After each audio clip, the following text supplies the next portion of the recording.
오늘 우리에게 주시는 하나님의 말씀은 사사기 1장 17절에서 21절입니다. 사사기 1장 17절에서 21절 말씀 우리 한 절씩 교독하고 마지막 절은 합독하겠습니다. 유다가 그의 형제 시므온과 함께 가서 스바데 거주하는 가나안 족속을 쳐서 그것을 진멸하였으므로 그 성읍의 이름을 호르마라 하니라. 유다가 또 가서 및 그 지역과 아스글론 및 그 지역과 에그론 및 그 지역을 점령하였고 여호와께서 유다와 함께 계셨으므로 그가 산지 주민을 쫓아내었으나 골짜기의 주민들은 철병거가 있으므로 그들을 쫓아내지 못하였으며 그들이 모세가 명령한 대로 헤브론을 갈렙에게 주었더니 그가 거기서 아낙의 세 아들을 쫓아 함께 읽겠습니다. 베냐민 자손은 예루살렘에 거주하는 여부스 족속을 쫓아내지 못하였으므로 여부스 족속이 베냐민 자손과 함께 오늘까지 예루살렘에 거주하니라. 아멘. 2022년 말에 대한민국에서 가장 많이 쓰이는 유행어로 평가되는 문구가 있습니다. 이 문구는 여전히 많이 쓰이고 있는 것 같고요. 또 다양한 곳에서 쓰이고 있는 것 같습니다. 혹시 예상되는 게 있으십니까? 한번 맞춰보십시오. 이 문구가 나오게 된 계기는 뭐냐면 혹시 리그 오브 레전드라고 아세요? 롤이라고도 하는데 아셔야 됩니다, 여러분. 이건 다음 세대에 대한 관심입니다. 이 게임인데요. 나온 지 10년이 지났습니다. 그리고 여전히 인기가 있는 게임이에요. 일단 다음 세대에게 너 롤 하니? 이렇게 물어보면 저분은 나에게 관심이 있는 분이야. 이런 이제 반응을 얻을 수 있는 거예요. 잘 아셔야 됩니다.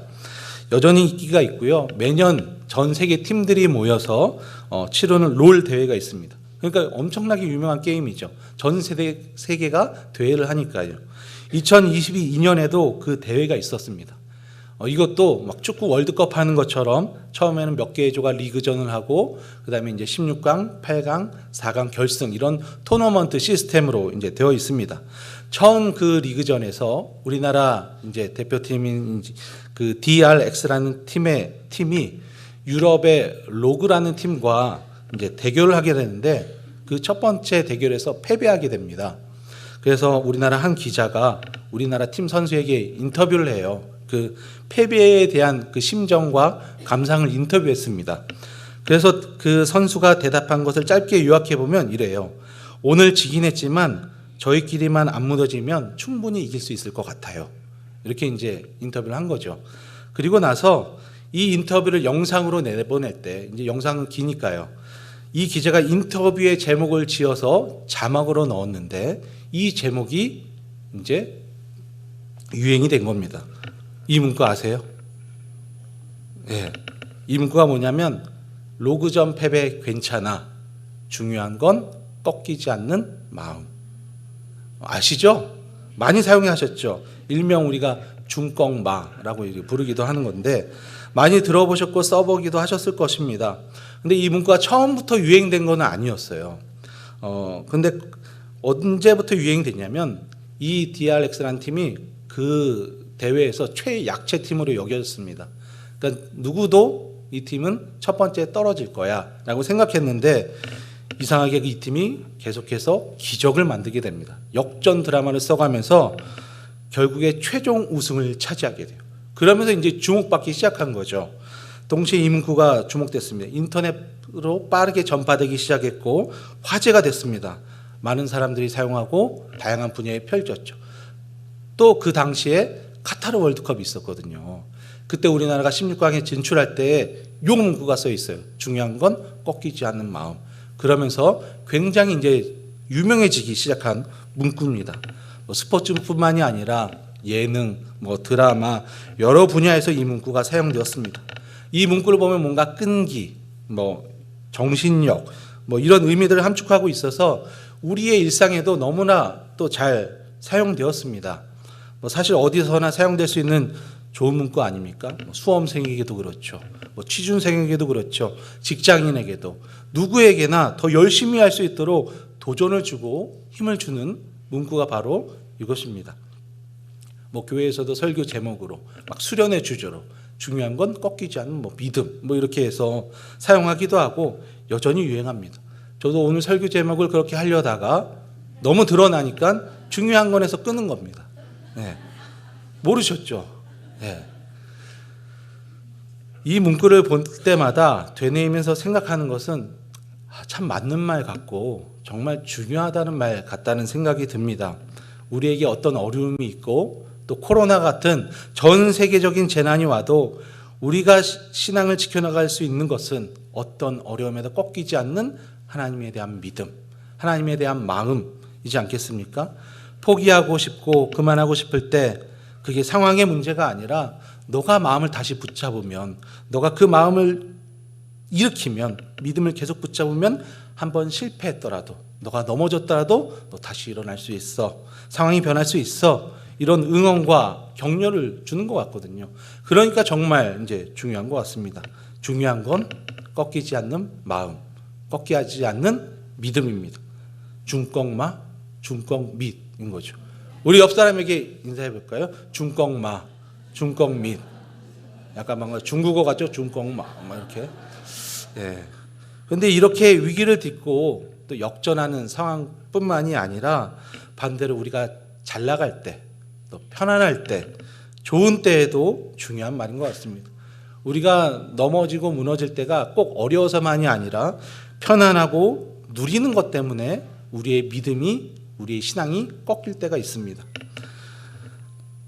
어려울 때는 꺾이지 않고 잘 넘겼는데, 넘어져도 다시 일어났는데 그 어려움이 지나서 뭔가 편안해지고 삶이 좀 나아지고 걱정거리가 없다 보면 우리가 마음이 꺾일 때가 있잖아요. 나태해질 수도 있고요. 안주하고 싶은 마음이 있습니다. 딴 생각을 하게 되죠. 그때 우리가 풍요롭고 하는 일이 잘 되어가는 그때에도 중요한 건 꺾이지 않는 마음입니다. 이 마음을 지키는 게 너무나 중요한 거죠. 하나님이 우리에게 명령하신 것들, 하나님이 우리에게 약속하신 것들, 하나님이 누구신지, 나에게 무엇을 행하셨는지, 내가 어떤 존재였는지를 늘 기억하며 지켜야 되는 거죠. 그래서 성경은 계속해서 기억해라, 기억해라, 하나님이 누구신지, 하나님이 어떤 일을 행하셨는지, 네가 누구였는지를, 너에게 무슨 일을 행하셨는지를 기억하라고 하는 겁니다. 그래야 어떤 상황과 환경이 와도 꺾이지 않고 하나님을 믿을 수 있기 때문입니다. 성경을 보면 참 안타까운 상황들, 또 사람들을 볼 때가 있습니다. 처음은 참 어려웠고 막막했고 두려웠던 순간이었는데 이 어려움을 잘 버티고 멋지게 일어나요. 그리고 잘 살아가는데 막판에 이 마음이 꺾여서 안 좋게 되는 사례들이 많이 있거든요. 그 중에 이제 대표적인 게 솔로몬 아닙니까? 대표적인 케이스입니다. 솔로몬을 생각해 보면 참 부럽기도 하고 또 화나기도 하고 안타깝기도 하고 약간 애증의 관계죠. 그 정도의 부귀 영화를 누리고 명예와 권력과 은혜를 받았으면 끝까지 잘 살아야죠. 그렇게 잘 살아서 후손들도 그렇게 부귀와 영화를 누리고 감사하며 행복하게 살도록 해줘야 되는데 왜 하필이면 끝에 타락해가지고 저도 안 되더라, 인간은 역시 교만하더라, 이런 사례를 남겨버렸잖아요. 그리고 뭐 본인은 다 누렸잖아요. 그리고 뭐라고 써요? 모든 게 헛되고 헛되고 헛되다. 자기는 다 누리고 헛되다고 말하고 나는 잘 모르겠는데, 약간 애증의 관계예요. 그래서 뭐 우리가 뭔가 좀 편안한 삶을 살고 싶어 기도하려고 하면 약간 뭐 내 욕심인가 이런 생각도 들고 애매하지 않습니까? 하나님, 저는 타락하지 않을 자신이 있습니다. 솔로몬에게 주셨던 지혜와 부와 명예를 나에게 주십시오. 당당하게 기도할 수 있는 사람이 없잖아요. 솔로몬 때문에. 그래서 참 미운 사람이라는 거죠. 근데 여러분, 솔로몬이 왕이 되고 처음 그 시작이 쉽지는 않았습니다. 여러분, 다윗의 뒤를 이어야 됐잖아요. 다윗의 뒤를 잇는다는 것은 재앙과도 같은 일이죠. 어떻게 보면 물론 영광스럽고 은혜로운 자리이지만 비교당할 게 분명하고 그만큼 해내야 되니까 얼마나 부담스럽겠습니까? 어려운 자리입니다. 신앙의 위대한 사람의 뒤를 잇는다는 것은 부담이고 어려운 일이에요. 잘 알지 않습니까? 모두가 느끼지 않아요? 그렇게 감탄하고 그렇게 존경했던 조장님들이 떠나간 그 뒷자리를, 그 조장을 이어간다고 생각하면 기쁘세요? 부담스럽죠. 어렵죠. 그 조장과 목자의 뒤를 잇는다는 것 선뜻 제가 해볼까요? 이렇게 말하기 쉽지 않다는 거죠. 얼마나 부담스럽겠어요. 이 목회자가 권면하니까 어쩔 수 없이 순종함으로 가는 거지 처음부터 자신 있게 기쁨으로 가는 사람은 없습니다. 솔로몬도 똑같지 않았겠습니까? 얼마나 부담이었겠습니까? 하나님의 마음에 합한 다윗. 그 다윗을 이어서 왕이 되어 백성을 다스려 한다는 것이 큰 중압감으로 다가왔을 겁니다. 그러니까 일천번제를 드리고 하나님 앞에 지혜를 구했겠죠. 그런데 그 지혜를 구한 마음을 하나님이 감동하셔서 기뻐하셔서 네가 부를 구하지도 않고 권력을 구하지도 않고 네가 지혜를 구하는도다. 너 같은 자가 없었도다. 내가 너에게 지혜도 주고 부와 명예도 다 주겠다. 큰 은혜를 입어요. 얼마나 감사한 일인지 모릅니다. 솔로몬은 다윗 못지않게 백성을 사랑했고 또 생각했던 왕이고 겸손했고 하나님의 마음을 잘 아는 왕이었습니다. 그래서 처음에 어려움과 부담감을 기도함으로 잘 이겨냈고 성전 건축도 잘 마무리했습니다. 그런데 그가 마지막에 무너지잖아요. 세상의 부귀 영화를 다 누리더니 그의 탐욕이 걷잡을 수 없이 커져가지고 막을 수 없게 되지 않습니까? 하나님을 향한 겸손과 사랑과 이스라엘의 왕은 하나님이시다. 이 고백을 놓쳐버린 거예요. 이 고백이 꺾인 거죠. 그래서 자기가 왕이 된 겁니다. 그 이후 이스라엘은 나눠지고 타락의 길을 걸어갑니다. 분열되고 얼마나 안타까운 일입니까? 중요한 건 꺾이지 않는 하나님을 향한 마음이었는데 그게 꺾여버린 것입니다. 이 마음을 지키는 싸움이 중요합니다. 오늘 우리가 읽은 이 사사시대 또한 그렇습니다. 여러분 사사기 1장 1절을 보시면 여호수아가 죽은 후에 이스라엘 자손이 여호와께 여쭈어 이르되 우리 가운데 누가 먼저 올라가서 가나안 족속과 싸우리까? 라고 시작됩니다. 사사기의 시작은 뭐냐면 여호수아가 죽은 후에 여호수아의 죽음으로 시작합니다. 여러분 여호수아가 누굽니까? 여호수아는 이스라엘 백성을 이끌도록 하나님이 선택하신 모세의 후계자죠. 이스라엘 1세대가 출애굽하여서 이제 가나안 땅에 들어갈 마지막 종착점 가데스 바네아에서 믿음으로 승리하면 됐는데 거기에서 싸움에 실패하여서 1세대가 광야에서 다 죽어나갑니다. 그때 살아남은 단 두 사람, 믿음의 고백을 하여서 살아남은 두 사람 중에 한 명이 바로 여호수아였습니다. 모세도 들어가 보지 못한 가나안을 들어가게 되고 이 백성을 인도한 지도자, 하나님의 종입니다. 그의 죽음은 단순한 지도자의 죽음으로 끝나지 않습니다. 이스라엘 백성에게는 엄청나게 큰 충격이고 어려움을 주게 되는 거죠. 이전 시대가 가고 새로운 시대가 왔다는 것을 알려주는 죽음이었습니다. 새로운 환경과 새로운 반응이 이제 시작됐습니다. 이 시대 속에서 어떻게 반응하냐에 따라서 사사기가 결정되는 거죠. 그런데 여호수아의 죽은 후에 시작되는 새로운 시대는 이전과 완전히 다른 시대가 되어버렸습니다. 여러분 시작이 좀 달라요. 여호수아 1장 1절을 보겠습니다. 여호수아의 종 모세가 죽은 후에 여호와께서 모세의 수종자 눈의 아들 여호수아에게 말씀하여 이르시되 여호수아의 시작도 여호와의 종 모세의 죽음으로 시작됩니다. 그러나 다른 시대가 됐죠. 여호수아 여기에서 모세가 죽은 후에 누가 이어요? 모세를 이어서 여호수아가 이었죠. 하나님이 여호수아에게 말씀하시고 여호수아를 통해서 그 역사를 이어가십니다. 근데 사사기에서는 여호수아가 죽은 후에 그를 이을 지도자가 세워지지 않습니다. 갑자기 누가 먼저 올라가서 가나안 족속을 싸울까요? 이 질문이 나와요. 지도자의 부재로 사사기는 시작됩니다. 왜 지도자를 세우지 않았을까요? 여기에 다양한 의견들이 있습니다. 사사기가 가장 이상적인 정치다, 또는 세울 만한 사람이 없었다, 여호수아가 다음 세울 지도자를 교육하지 않은 잘못이다. 다양한 의견들이 있지만 다 아닙니다. 이유가 있습니다. 자, 2절을 보겠습니다. 여호와께서 이르시되 유다가 올라갈지니라 보라 내가 이 땅을 그의 손에 넘겨주었노라 하시니라. 자, 1절에서 이스라엘 자손이 누가 먼저 올라갈까요? 물어봤더니 하나님이 유다가 올라가라고 대답하십니다. 이건 하나님께서 지금 이 형태를 인정하셨다는 뜻입니다.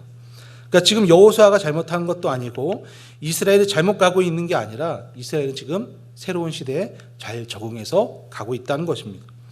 하나님이 이렇게 가는 게 맞다고 인정하신 거예요. 이스라엘 백성이 시대를 잘못 읽고 불순종하는 게 아니라는 것입니다. 만약에 하나님께서 어떤 사람을 세우고 싶었다면 유다가 올라가라 라고 말하지 말고 누구를 세워라고 말씀하셨을 겁니다. 누구를 세워야 된다. 그런데 하나님이 그렇게 말씀하시지 않고 유다라고 보고 올라가라고 말씀하셨다는 것은 하나님이 이것을 인정하셨다는 뜻입니다. 이전과는 다른 시대라는 거죠. 하나님이 이스라엘에게 원하는 마음이 있었습니다. 그리고 또 하나 중요한 것은 여호수아 이후에 세울 사람이 없었던 게 아닙니다. 우리가 그렇게 생각하면 안 됩니다. 왜냐하면 첫 번째 이유는 하나님은 완벽한 사람을 사용하시는 분이 아닙니다. 하나님이 모세를 지도자로 세울 때 언제 부르시죠?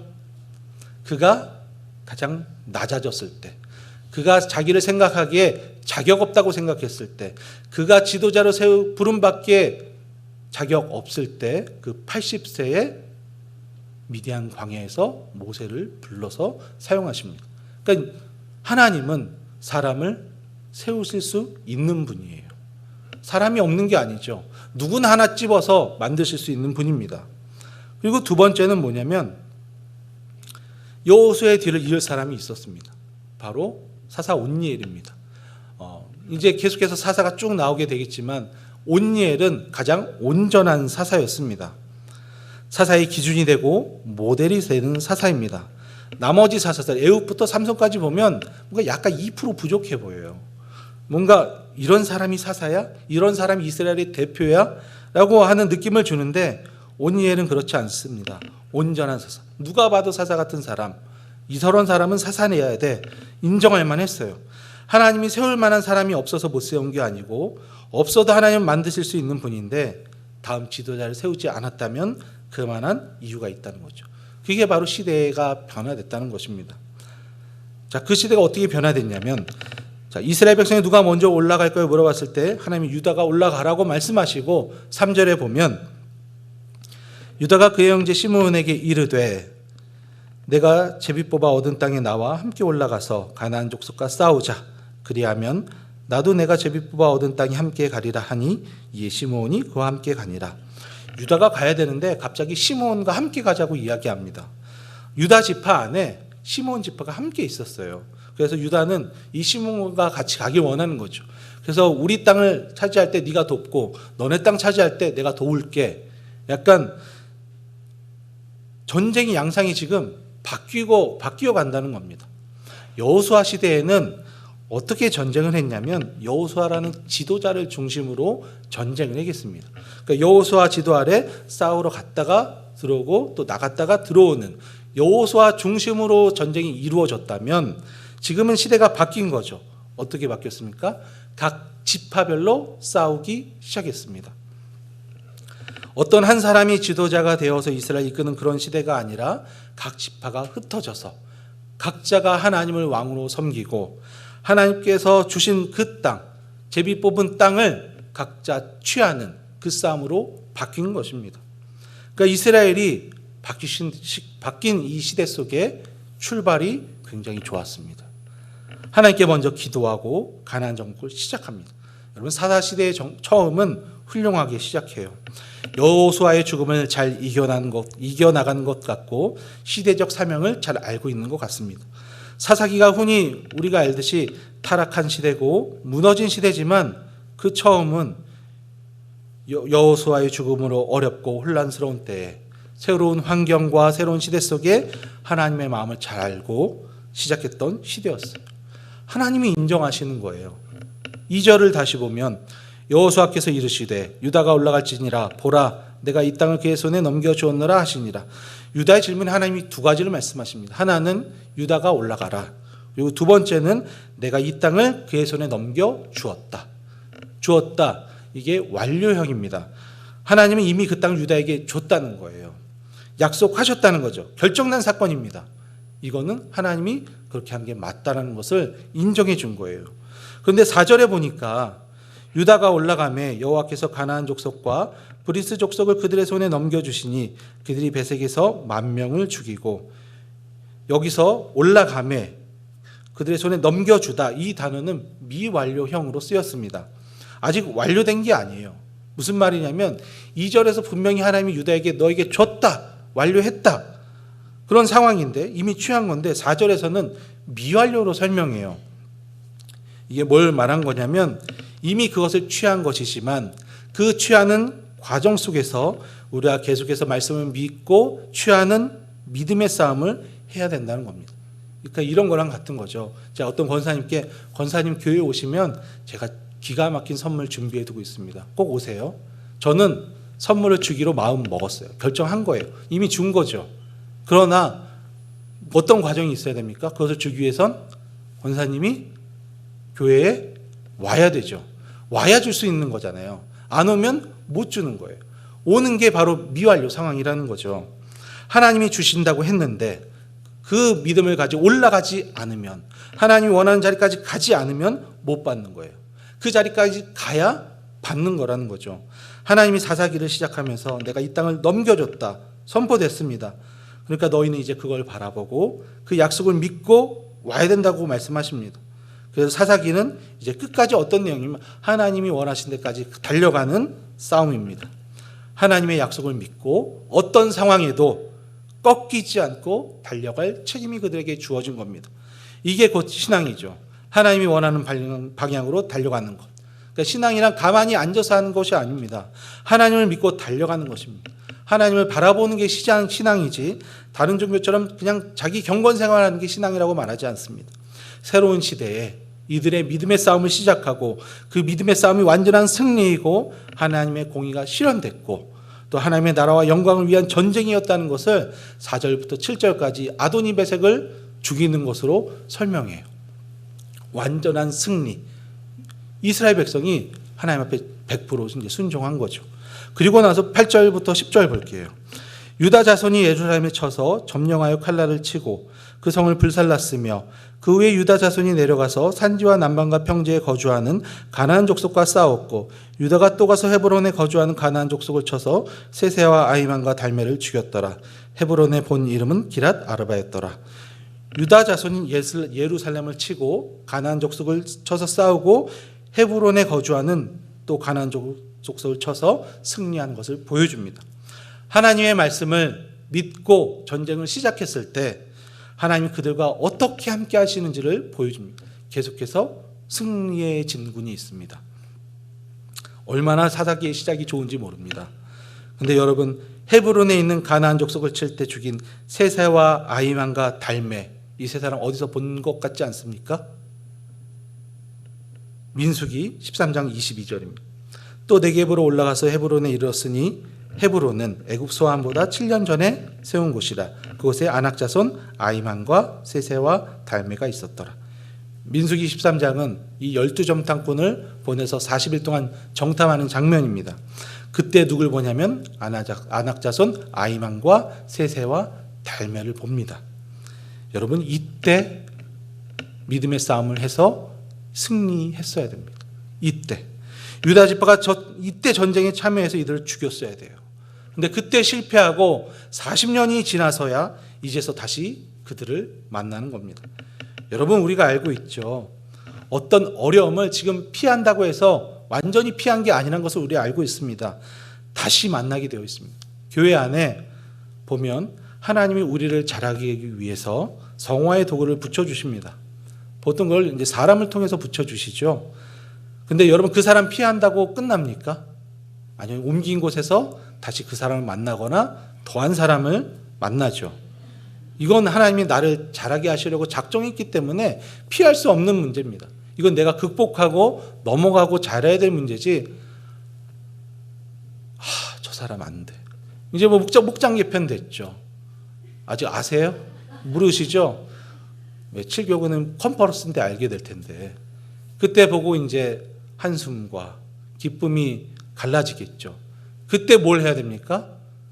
나를 자라게 하는 거야. 이건 나에게 하나님의 뜻이 있는 거야. 이렇게 이제 받아들여야 된다는 겁니다. 이스라엘 백성이 가데스 바네아에서 실패한 그 사건을 오늘 다시 만나는 겁니다. 근데 지금은 어떻게 해요? 순종해서 이겨요. 40년 전에 실패한 믿음의 싸움을 하나님의 약속을 믿고 다시 시작했더니 승리한 것을 사사기 처음에 보여주면서 시작하는 겁니다. 하나님의 약속을 경험하고 하나님의 뜻이 실현되기 시작했다는 것을 보여주는 거예요. 그리고 나서 17절 오늘 본문이죠. 유다가 그의 형제 시므온과 함께 가서 스밧에 거주하는 가나안 족속을 쳐서 그것을 진멸하였으므로 그 성읍의 이름을 호르마라 하니라. 자, 유다가 시몬과 함께 가서 이제 가나안 족속을 쳐서 진멸합니다. 계속해서 승리의 역사가 이루어지고 있는 거예요. 하나님의 약속을 믿고 가면 승리한다는 거죠. 그리고 그 성읍의 이름을 뭐라고 하냐면 호르마라고 짓습니다. 호르마의 뜻은 두 개입니다. 진멸하다, 봉헌하다. 하나님 앞에 바치다, 드려지다, 이런 뜻이 있는 거예요. 그러니까 하나님께 드려지려면 어떻게 됩니까? 완전히 진멸해야죠. 하나님께 드린 것 속에 다른 것이 남아있으면 안 되잖아요. 내 것이 남아있으면 안 되고 다른 세상 것이 있으면 안 됩니다. 온전한 것을 우리가 주님께 드려야 됩니다. 완전히 진멸하여 하나님께 드리는 전쟁이 바로 사사기의 이제 전쟁입니다. 사사기는 이 싸움을 합니다. 그런데 18절에 유다가 또 가서 및 그 지역과 아스골론 및 그 지역과 에그론 및 그 지역을 점령하였고 여호와께서 유다와 함께 계셨으므로 그가 산지 주민을 쫓아내었으나 골짜기의 주민들은 철병거가 있으므로 그들을 쫓아내지 못하였으며, 계속해서 승리의 진군을 하고 있는 가운데 반전이 일어났습니다. 반전이 19절이에요. 진멸하는 싸움을 하고 있는데 골짜기의 주민들을 어떻게 해요? 쫓아내지 못하였더라. 그 사건이 기록되고 있는 거예요. 그 이유가 뭐냐면 철병거 때문이라고 합니다. 그들의 마음이 꺾인 사건이 기록되고 있습니다. 자, 19절을 다시 한번 보겠습니다. 여호와께서 유다와 함께 계셨으므로 그가 산지 주민을 쫓아내었으나 골짜기의 주민들은 철병거가 있으므로 그들을 쫓아내지 못하였으며. 이걸 보면 우리가 어떻게 말씀을 이해할 수 있냐면, 여호와께서 함께 하셨는데 산지 주민은 쫓아내는데 골짜기 주민은 쫓아내지 못했네 라고 생각되지 않습니까? 그러면 여호와는 산에만 계시고 골짜기는 좀 어려우실까요? 철병거는 하나님이 감당하지 못할까요? 이제 그 뜻이 아니라는 거죠. 우리가 잘 이해해야 됩니다. 사실 문맥의 의미는 이런 게 맞죠. 산지는 철병거가 없었기 때문에 이길 수 있었고 골짜기는 철병거가 있었기 때문에 졌다. 이렇게 이제 봐야 되는데 성경은 여기에 여호와가 함께 계셨음이라는 그 문구를 집어넣었습니다. 그러니까 이들이 산지 주민을 쫓아낼 수 있었던 이유는 철병거가 없었기 때문이 아니라 누가 함께 있기 때문에 여호와가 함께 하셨기 때문입니다. 상황의 문제가 아니라 여호와가 함께 하셨기 때문이에요. 다른 말로 하면 여호와가 함께하여 승리했다는 건 뭐냐면 그 승리의 원인이 상황이나 어떤 유다 백성에 있었던 게 아니라는 거죠. 지금까지의 모든 승리가 여호와가 함께 있기 때문에 너희가 승리한 거라는 거예요. 골짜기에 철병거가 없었기 때문에 너희가 승리한 게 아니다. 너희가 나의 말을 믿고 갔기 때문에 승리한 것이다. 그런데 철병거가 있으므로 너희가 쫓아내지 못했다. 너희가 거기서 나를 신뢰하지 않았다는 거죠. 베드로가 무리를 걷습니다. 바람이 불고 풍랑이 일어요. 풍랑을 뚫고 오는 예수를 보면 무리를 걷지만 그 풍랑과 바람을 보자 그가 물에 빠지잖아요. 그렇게 빠진 베드로처럼 우린 저 안악자손에 비하면 메뚜기 같다고 말하면서 전쟁을 포기한 그 정탐꾼처럼 너희가 하나님은 여전히 함께하고 계시는데 너희가 나의 말과 나의 언약을 보지 않고 철병거를 봄으로 말미암아 너희가 이 전쟁을 포기했다고 말씀하시는 겁니다. 다시 가데스 바네의 실패가 반복됩니다. 왜 그랬을까요? 왜 실패했을까요? 물론 유다에게는 그런 발전된 무기가 없었습니다. 아마도 그들 안에 교만한 마음과 안일한 생각이 있었던 것 같습니다. 계속 승리를 하다 보니까 자기들이 뭔가 잘해서 승리한 것 같았던 것 같아요. 또 그 승리가 여호와 함께 했기 때문에 승리했다는 것을 잊어버리고 우리가 이 정도 잘했다고 생각했을 거예요. 그리고 나서 철병거를 보니까 두렵기 시작한 거죠. 그러면서 하나님을 놓친 겁니다. 그리고 마음속으로는 여기까지만 해도 괜찮아. 우리 잘했잖아. 이 정도 한 번은 괜찮지. 나중에 더 좋은 무기 만들어서 우리가 더 강성해져서 더 연습해져서 저거 물리치면 되지. 이런 마음을 먹었을 겁니다. 가볍게 생각했을 거예요. 여러분 보기에 이게 큰 패배처럼 느껴지지 않죠. 10번 이기고 한 번 졌다면 뭐 그 정도 이해해 줄 수 있지 않습니까? 그러나 이 전쟁은 호르마, 진멸하는 전쟁입니다. 이기기도 하고 지기도 하는 스포츠가 아닙니다. 반드시 이기고 거룩하게 바쳐야 할 전쟁이에요. 그 목적과 태도와 자세를 이스라엘 백성이 놓쳐버린 겁니다. 그리고 나서 실패의 역사가 계속 기록되는 겁니다. 21절 보세요. 베냐민 자손은 예루살렘 거주하는 여부스 족속을 쫓아내지 못하였으므로 여부스 족속이 베냐민 자손과 함께 오늘까지 예루살렘에 거주하니라. 유다 베냐민이 예루살렘 그 지역에 어떤 경계를 가지고 있었던 것 같습니다. 유다는 거기까지 점령해 갔는데 베냐민 자손은 점령하지 못한 거죠. 그리고 나서 계속해서 실패의 이야기가 나옵니다.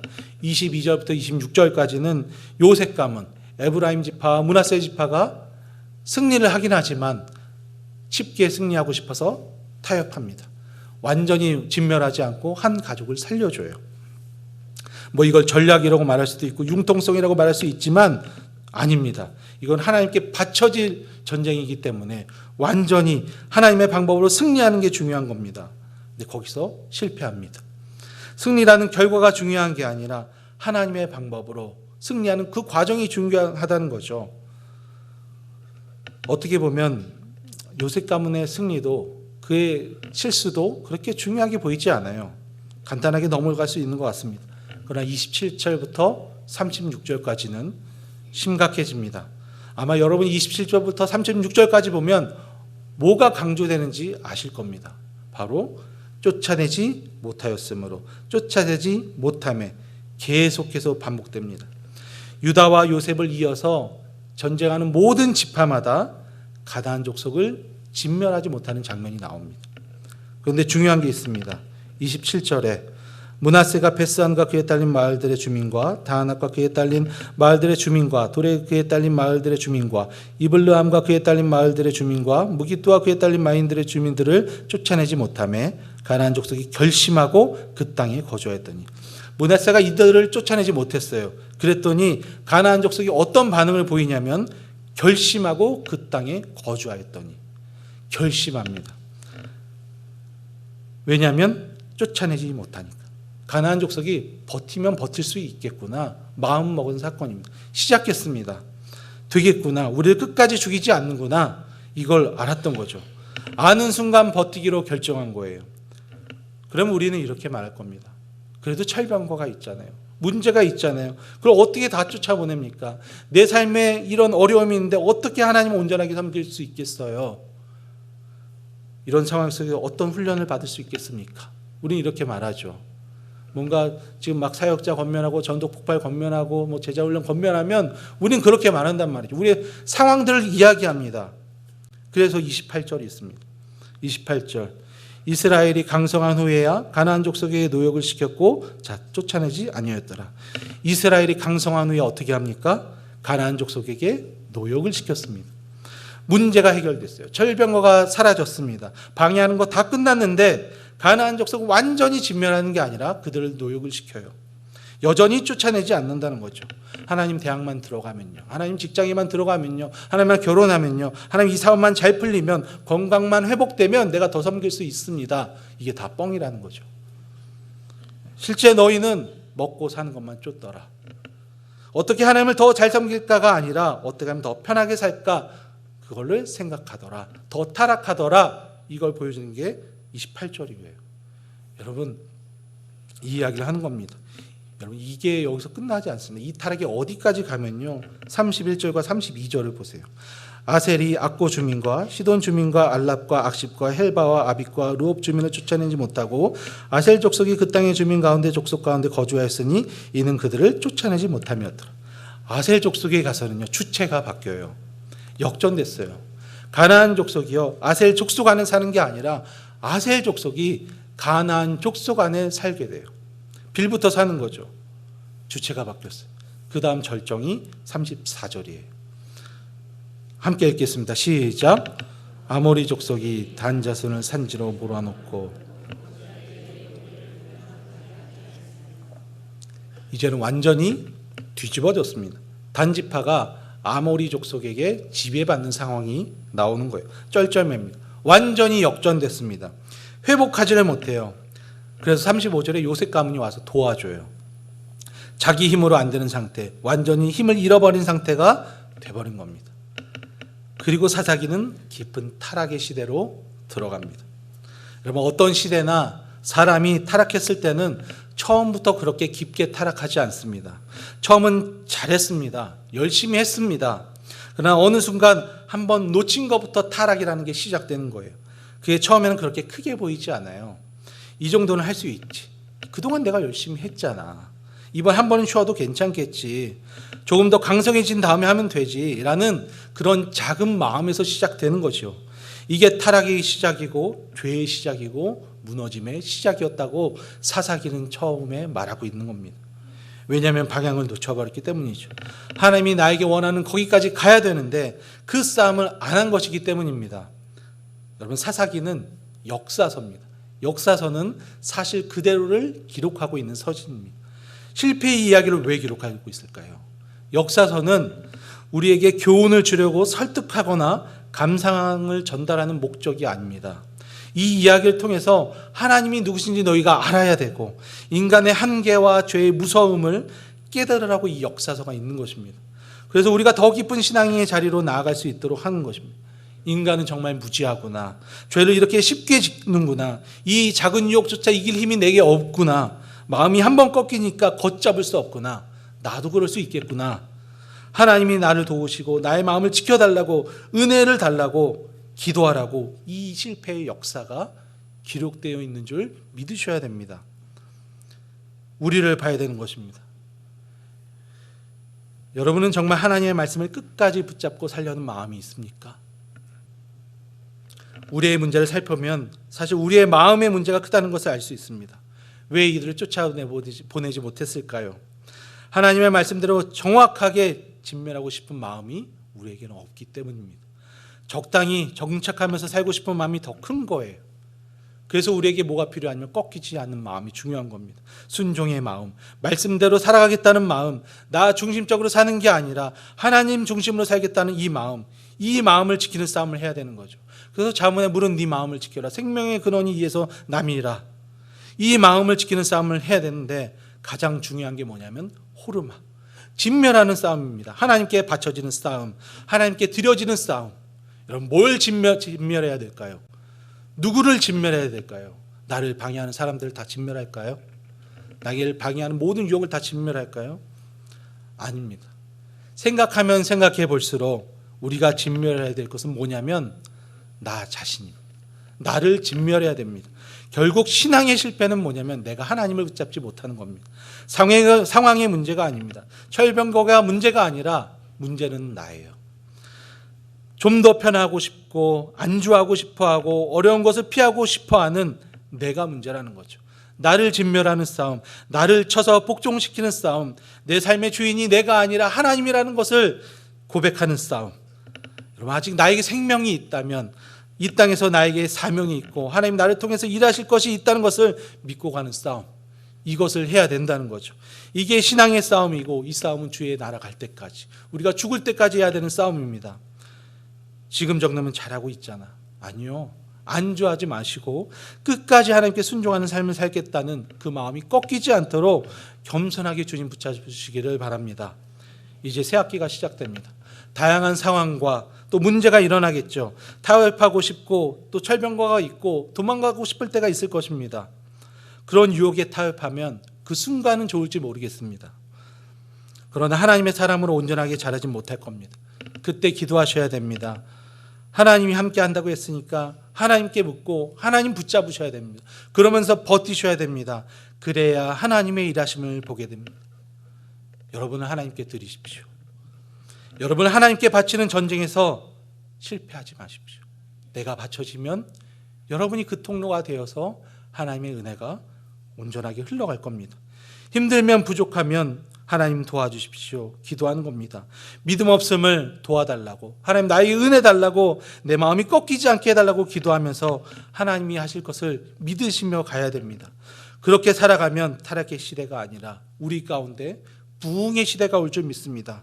한 해를 시작하며 가졌던 그 마음, 새 학기를 시작하면서 결단하는 그 마음이 꺾이지 않도록 하나님 은혜 달라고, 하나님 원하는 데까지 가겠다고 결단하며 하나님께 충성하며 달려가는 저와 여러분이 되기를 주님의 이름으로 축원합니다. 시간 함께 기도하겠습니다. 하나님 아버지, 우리가 늘 고백하는 것처럼 맞는 말처럼 중요한 건 꺾이지 않는 마음입니다. 하나님이 원하시는 그 자리까지 가는 것, 하나님이 원하시는 그 순종의 자리까지 가는 것, 하나님 때로는 어려움이 있어서 포기하고 싶을 때 하나님 꺾이지 않도록 도와주시고, 하나님 또는 좀 편하고 싶고 안주하고 싶을 때 하나님 그것 때문에 꺾이지 않도록 하나님 나의 마음을 붙잡아 주십시오. 하나님, 내가 주님 앞에 끝까지 순종하며 충성스럽게 달려갈 수 있는 믿음의 자녀 될 수 있도록 하나님 도와달라고 이제 함께 기도하며 나아가겠습니다. 거룩하신 아버지 하나님, 감사합니다. 하나님, 이 시간 주님 앞에 기도합니다. 하나님, 새 학기를 시작하면서 하나님 우리가 결단했던 마음이 하나님 시간이 지나면서 꺾이지 않도록 도와주십시오. 하나님, 어려운 상황이 있든지 편안한 상황이 있든지 하나님 꺾이지 않고 온전히 주만 바라보며 나아갈 수 있도록 하나님 좌로도 치우치지 않고 우로도 치우치지 않고 하나님의 말씀만 따라가는 귀한 인생 될 수 있도록 하나님 도와주시옵소서. 우리의 인생을 주님께 드립니다. 하나님 앞에 봉헌합니다. 하나님, 이 인생을 귀하게 사용하여 주시옵소서. 이 안에 어떤 것도 들어가지 않도록 온전하게 하나님 앞에 바쳐질 나의 인생 될 수 있도록 하나님 함께하여 주시옵소서. 하나님 도와주시옵소서. 주님만 의지하며 나아가오니 주여 역사하여 주시옵소서. 거룩하신 아버지 하나님, 감사합니다. 하나님, 우리를 구원하여 주시고 또 이 땅에 살게 하신 것은 하나님 분명히 이 시대 가운데 우리가 해야 될 일이 있고 사명이 있고 또 우리가 하나님 앞에 잘해야 될 부분이 있다는 것을 우리가 믿습니다. 하나님, 살아있는 동안에 하나님 앞에 끝까지 충성하며 달려가는 믿음의 자녀들 될 수 있도록 주님 도와주시옵소서. 하나님 앞에 결단한 마음들, 하나님 앞에 다짐한 마음들, 어떤 상황에도 그 마음이 꺾이지 않도록 하나님 붙들어 주시옵소서. 그 마음 잘 지켜나가면서 주님 앞에 설 때 충성됐다, 잘하였도다 칭찬받는 믿음의 사람들 될 수 있도록 도와주시고, 하나님, 때론 철병거가 있어서 포기하고 싶은 마음이 들 때가 있습니다. 하나님, 그때에 다시 일어날 수 있도록 하나님 믿음의 사람을 붙여주시고, 안주하고 싶을 때에도 하나님 믿음의 사람들을 붙여주셔서 하나님 그 자리를 빠져나와 또 다시 하나님 앞에 나아갈 수 있도록 은혜를 더하여 주시옵소서. 하나님, 이 시대에 이 믿음을 포기한 사람들이 너무나 많이 있습니다. 하나님, 다시 일어날 수 있도록 도와주시고, 하나님 타락의 시대로 가는 것이 아니라 부흥의 시대를 사모하며 기대하며 나아가는 우리 남서울교회 모든 은혜교회 모든 성도님들 될 수 있도록 은혜를 더하여 주시옵소서. 지금은 우리 구주 예수 그리스도의 은혜와 하나님 아버지의 극진하신 사랑하심과 성령님의 감화감동 위로하심과 교통하심이 하나님을 향한 마음이 꺾이지 않도록 주님 앞에 나를 붙잡아 달라고 늘 무릎으로 간구하며 기도하며 살아갈 우리 모든 성도님들 머리 위에 지금으로부터 영원토록 함께 있을지어다. 아멘.